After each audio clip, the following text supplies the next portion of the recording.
পৌঁছে গেলাম পিকনিকের স্পটে। দেখো সবাইকে দেখাচ্ছি,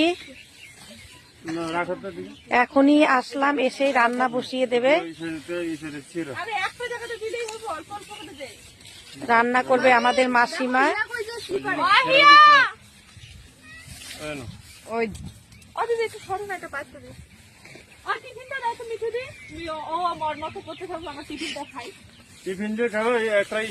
ছোট থালা আনছে, এসেই চালু হয়ে গেছে টিফিন খাওয়া। দেখো বসে পড়েছে সবাই টিফিন খেতে, মানে রান্নার মানে একজন দিচ্ছে, একজন রান্না রেডি করছে।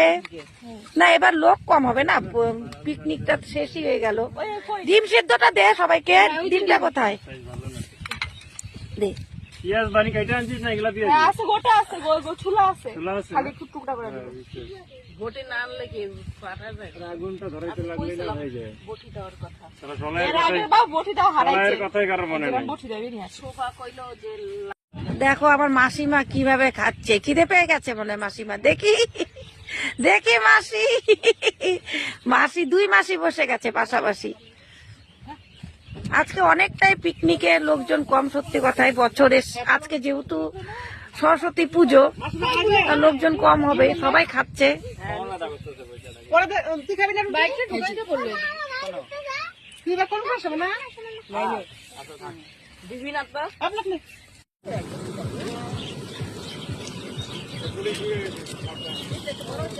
দিকে জন্য এটা ব্লগ করতেছি, হ্যাঁ মা, ভিডিও করতেছি।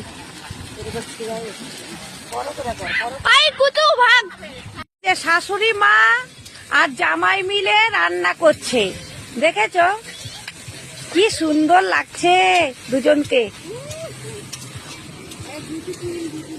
দেখো সবাই ওদের ওদের সেলফি তুলছে।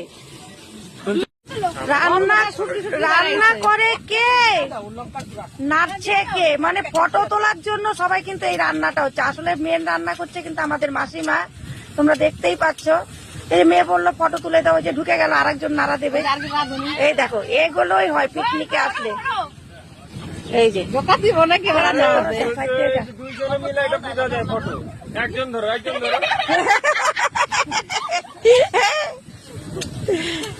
পিকনিকের ভাত হচ্ছে, এখন দেবে বেগুন পোড়া আমার মাসিমা, দেখেছো।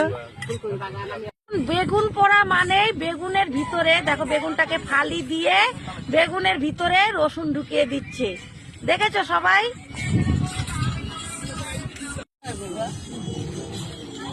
দেখেছো ভাত গরম দেওয়া হয়ে গেল।